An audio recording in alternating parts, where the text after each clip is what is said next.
ഹരേ രാമ രാമ രാമ ഹരേ ഹരേ, ഹരേ കൃഷ്ണ കൃഷ്ണ കൃഷ്ണ ഹരേ ഹരേ. കഴിഞ്ഞ ഭാഗത്തിൽ നമ്മൾ കണ്ടിരുന്നു അശ്വമേധയാഗത്തിന്റെ കുതിരയെ തടഞ്ഞ ലവകുശന്മാർ ആരാണെന്ന ആ മഹാരഹസ്യം വെളിപ്പെട്ടു. അവര് സാധാരണ ബാലന്മാരായിരുന്നില്ല. അവര് ശ്രീരാമന്റെയും സീതാദേവിയുടെയും പുത്രന്മാരായ ലവനും കുശനുമായിരുന്നു. ഇന്ന് അധ്യായം 9. അങ്ങനെ വാൽമീകി മഹർഷി ആ സത്യം രാമനെയും ലോകത്തെയും അറിയിച്ചു. രാമന്റെ ഹൃദയം ആനന്ദത്താലും വേദനയാലും നിറഞ്ഞു. വർഷങ്ങളായി അകന്നു കഴിഞ്ഞ തൻ്റെ പുത്രന്മാരെ അദ്ദേഹം തിരികെ കണ്ടെത്തിയിരുന്നു. പക്ഷേ ആ സന്തോഷത്തിനിടയിലും ഒരു വലിയ ശൂന്യതയുണ്ടായിരുന്നു. സീത. രാമന്റെ ഹൃദയത്തിൽ നിന്നും ഇന്നും സീത തന്നെ ആയിരുന്നു. അശ്വമേധയാഗത്തിന്റെ മഹാസഭയിൽ മഹർഷിമാരും രാജാക്കന്മാരും ബ്രാഹ്മണരും പ്രജകളും എല്ലാവരും സന്നിഹിതരായിരുന്നു. ലവകുശന്മാർ അവിടെ രാമായണം പാടിക്കൊണ്ടിരുന്നു. അവരുടെ മധുരമായ ശബ്ദത്തിൽ സീതയുടെ ജീവിതവും രാമന്റെ ജീവിതവും ലോകം കേട്ടു. രാമനെല്ലാം കേട്ടുകൊണ്ടിരുന്നു. സ്വന്തം ജീവിതകഥ സ്വന്തം പുത്രന്മാരുടെ വായിലൂടെ കേൾക്കുമ്പോൾ അദ്ദേഹത്തിന്റെ കണ്ണുകൾ നിറഞ്ഞു. അവസാനം രാമൻ വാൽമീകി മഹർഷിയെ നോക്കി. അദ്ദേഹം പറഞ്ഞു, മഹർഷേ, സീതയുടെ പരിശുദ്ധിയെക്കുറിച്ച് എനിക്ക് ഒട്ടും സംശയമില്ല. എന്നാൽ ലോകത്തിന്റെ മുന്നിൽ അവളുടെ നിർമ്മലത വീണ്ടും തെളിയേണ്ടതുണ്ട്. അങ്ങനെ സീതാദേവിയെ സഭയിലേക്ക് കൊണ്ടുവരാനുള്ള ഒരുക്കങ്ങൾ നടന്നു. വാർത്ത വാൽമീകി ആശ്രമത്തിലെത്തി. സീത ശാന്തയായി നിന്നു. അവളുടെ ജീവിതത്തിൽ ഇനി തനിക്ക് നഷ്ടപ്പെടാൻ ഒന്നും തന്നെ ഇല്ലായിരുന്നു. ഭർത്താവിൽ നിന്നകന്നു, രാജമഹലിൽ നിന്നകന്നു, മക്കളെ വളർത്തിയത് ആശ്രമത്തിൽ. എങ്കിലും അവളുടെ ഹൃദയത്തിൽ രാമനോടുള്ള സ്നേഹം ഒരിക്കലും മങ്ങിയിരുന്നില്ല. അന്ന് സീതാദേവി സഭയിലേക്ക് പുറപ്പെട്ടു. അവളുടെ കൂടെ വാൽമീകി മഹർഷിയും ലവകുശന്മാരും ഉണ്ടായിരുന്നു. സീതയുടെ വസ്ത്രം ലളിതമായിരുന്നു. മുഖത്ത് ദുഃഖത്തിന്റെ നിഴൽ. എന്നാൽ ആ മുഖത്ത് അത്ഭുതകരമായൊരു ശാന്തതയും ഉണ്ടായിരുന്നു. വർഷങ്ങളായി അനുഭവിച്ച വേദന അവളെ തകർത്തിരുന്നില്ല. മറിച്ച് അവളെ കൂടുതൽ മഹത്വമുള്ളവളാക്കിയിരുന്നു. അങ്ങനെ സീതാദേവി സഭയിലേക്ക് പ്രവേശിച്ചപ്പോൾ എല്ലാവരും നിശബ്ദരായി. രാമൻ അവളെ കണ്ടു. വർഷങ്ങൾക്ക് ശേഷം തൻ്റെ പ്രിയപ്പെട്ട സീതയെ നേരിൽ കാണുകയായിരുന്നു. ഒരു നിമിഷം ഇരുവരും കണ്ണുകൾ തമ്മിൽ കണ്ടുമുട്ടി. വാക്കുകളൊന്നും ഉണ്ടായിരുന്നില്ല. പക്ഷേ ആ നിശബ്ദതയിൽ വർഷങ്ങളുടെ സ്നേഹവും വിരഹവും വേദനയും ഉണ്ടായിരുന്നു. രാമന്റെ കണ്ണുകളിൽ കണ്ണുനീർ നിറഞ്ഞു. സീതയും രാമനും നോക്കി. അവളുടെ ഹൃദയം പറഞ്ഞു, ഇതാ എൻ്റെ രാമൻ. എന്നാൽ അവൾ ഒന്നും പറഞ്ഞില്ല. സഭയുടെ നടുവിൽ വാൽമീകി മഹർഷി നിന്നു. അദ്ദേഹം പറഞ്ഞു, സീതയുടെ പരിശുദ്ധിയിൽ എനിക്ക് പൂർണ്ണമായ വിശ്വാസമുണ്ട്. എൻ്റെ തപസ്സിന്റെ ശക്തിയാൽ ഞാൻ സത്യത്തെ അറിയുന്നു. സീത നിർമ്മലയാണ്. മഹർഷിയുടെ വാക്കുകൾ കേട്ട് സഭ നിശബ്ദമായി. എന്നാൽ സീതയ്ക്ക് മറ്റൊരു സാക്ഷ്യവും ആവശ്യമില്ലായിരുന്നു. അവൾക്കറിയാമായിരുന്നു തൻ്റെ ജീവിതം മുഴുവൻ തനിക്ക് തന്നെ സാക്ഷിയാണെന്ന്. അവൾ പതുക്കെ മുന്നോട്ട് വന്നു.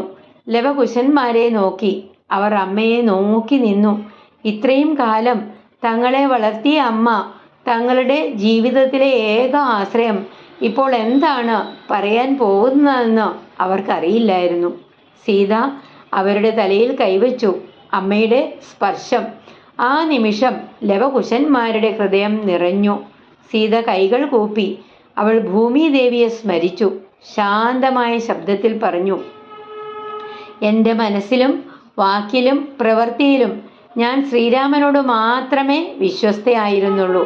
എങ്കിൽ ഭൂമിദേവി എന്നെ തൻ്റെ മടിയിൽ സ്വീകരിക്കട്ടെ. സഭ മുഴുവൻ നിശബ്ദമായി. സീത വീണ്ടും പറഞ്ഞു, രാമനെ ഒഴികെ മറ്റാരെയും ഞാൻ മനസ്സുകൊണ്ടുപോലും സ്വീകരിച്ചിട്ടില്ലെങ്കിൽ സത്യത്തിന്റെ ശക്തിയാൽ ഭൂമിദേവി എനിക്കായി പ്രത്യക്ഷപ്പെടട്ടെ. അവളുടെ വാക്കുകൾ അവസാനിച്ച ആ നിമിഷം ഭൂമി വിറയ്ക്കാൻ തുടങ്ങി. സഭയിലുണ്ടായിരുന്ന എല്ലാവരും അത്ഭുതത്തോടെ നോക്കി. പെട്ടെന്ന് ഭൂമിയിൽ ഒരു ദിവ്യമായ പിളർപ്പ് പ്രത്യക്ഷപ്പെട്ടു. ഭൂമിയിൽ നിന്ന് ഒരു ദിവ്യമായ സിംഹാസനം ഉയർന്നു. ഭൂമിദേവി പ്രത്യക്ഷയായി. അവൾ സീതയെ തൻ്റെ മകളെ പോലെ ചേർത്ത് പിടിച്ചു. സീതയുടെ മുഖത്ത് അന്നാദ്യമായി ഒരു പൂർണ്ണ ശാന്തി തെളിഞ്ഞു. ഭൂമിദേവി സീതയെ തൻ്റെ മടിയിലിരുത്തി. ദിവ്യമായ പ്രകാശം ചുറ്റും പരന്നു. സീത പതുക്കെ ഭൂമിയുടെ മടിയിലേക്ക് പ്രവേശിച്ചു. രാമൻ അത് കണ്ടു. അദ്ദേഹത്തിൻ്റെ ഹൃദയം തകർന്നു. സീതയെ എന്ന് അദ്ദേഹം വിളിച്ചു. രാമൻ മുന്നോട്ടോടി. പക്ഷേ സീത ഭൂമിദേവിയുടെ മടിയിൽ ലയിച്ചുകൊണ്ടിരുന്നു. ഒരു നിമിഷം മാത്രം സീതയും രാമനും വീണ്ടും കണ്ണുകളാൽ കൂട്ടുമുട്ടി. ആ നോട്ടത്തിൽ ഒരു പരാതിയും ഉണ്ടായിരുന്നില്ല, ഒരു ചോദ്യം പോലും ഉണ്ടായിരുന്നില്ല. മാത്രം സ്നേഹം, മാത്രം വേദന, മാത്രം വിട പറയൽ. അടുത്ത നിമിഷം ഭൂമി അടഞ്ഞു. സീതാദേവി ഭൂമിദേവിയുടെ മടിയിലേക്ക് മടങ്ങി. സീതയെ നഷ്ടപ്പെട്ട രാമൻ തകർന്നുപോയി. അദ്ദേഹം നിശബ്ദനായി നിന്നു. ലവനും കുശനും അമ്മയെ വിളിച്ച് കരഞ്ഞു. അമ്മേ എന്ന അവരുടെ നിലവിളി ആ സഭ മുഴുവൻ നിറഞ്ഞു. രാമൻ അവരെ തൻ്റെ അരികിലേക്ക് ചേർത്ത് പിടിച്ചു. ഇപ്പോൾ രാമനും മക്കളും ഒന്നിച്ചിരുന്നെങ്കിലും അവരെ ഒന്നിപ്പിച്ചിരുന്ന അമ്മ സീത അവിടെ ഉണ്ടായിരുന്നില്ല. രാമൻ തൻ്റെ മക്കളെ നോക്കി. അവൻ്റെ ഹൃദയത്തിലൊരു വേദന. നിങ്ങളുടെ അമ്മ എത്ര വലിയ ത്യാഗമാണ് ചെയ്തത്. ലവകുശന്മാർക്ക് ആ ദിവസം മനസ്സിലായി, തങ്ങളുടെ അമ്മ ഒരു സാധാരണ സ്ത്രീയല്ല, അവൾ ഭൂമിദേവിയുടെ പുത്രിയാണെന്ന്. അവളുടെ പരിശുദ്ധിക്ക് ലോകത്തിൻ്റെ സാക്ഷ്യം പോലും ആവശ്യമില്ല. അവളുടെ ജീവിതം തന്നെയായിരുന്നു അവളുടെ ലക്ഷ്യം. സീത ഭൂമിയിലേക്ക് മടങ്ങിയത് പരാജയമായിരുന്നില്ല, അത് അവളുടെ വിജയമായിരുന്നു. അവൾ തൻ്റെ ജീവിതം മുഴുവൻ ധർമ്മത്തിനായി സമർപ്പിച്ചു. രാജമഹലിൽ നിന്ന് വനത്തിലേക്ക് പോയി. രാവണന്റെ ലങ്കയിൽ തടവിലായിട്ടും മനസ്സിൻ്റെ പരിശുദ്ധി കാത്തു സൂക്ഷിച്ചു. അയോധ്യയിൽ തിരിച്ചെത്തിയിട്ടും ലോകത്തിൻ്റെ സംശയങ്ങൾ സഹിച്ചു. അവസാനം ഗർഭിണിയായിരിക്കെ വനത്തിലേക്ക് അയക്കപ്പെട്ടു. അവിടെ ലവകുശന്മാരെ വളർത്തി. അവരെ ധർമ്മവും വേദവിദ്യയും അസ്ത്രവിദ്യയും പഠിപ്പിച്ചു. സ്വന്തം ദുഃഖം മക്കളുടെ മുന്നിൽ ഒരിക്കലും ഭാരമാക്കിയില്ല. അവസാനം ലോകത്തിൻ്റെ മുന്നിൽ തൻ്റെ പരിശുദ്ധി തെളിയിച്ച് താൻ വന്ന ഭൂമിയുടെ മടിയിലേക്ക് തന്നെ മടങ്ങി. സീത ഭൂമിയിലേക്ക് മടങ്ങിയതിന് ശേഷം രാമൻ ലവകുശന്മാരെ തൻ്റെ പുത്രന്മാരായി സ്വീകരിച്ചു. അവരുടെ ജീവിതത്തിൽ ഇനി ഒരു പുതിയ അധ്യായം ആരംഭിച്ചു. ലവനും കുശനും പിതാവിൻ്റെ അരികിൽ നിന്നു. അവർക്ക് അമ്മയെ നഷ്ടപ്പെട്ടു. എങ്കിലും അമ്മ നൽകിയ ധർമ്മവും സ്നേഹവും അവർ ഹൃദയത്തിൽ സൂക്ഷിച്ചു.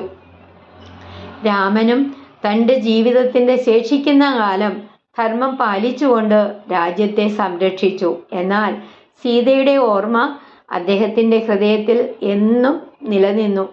ഈ സംഭവത്തിൻ്റെ ആഴത്തിലുള്ള സന്ദേശം, സീതയുടെ ഭൂമിപ്രവേശം നമ്മെ പഠിപ്പിക്കുന്നത് ഒരു മഹത്തായ സത്യമാണ്.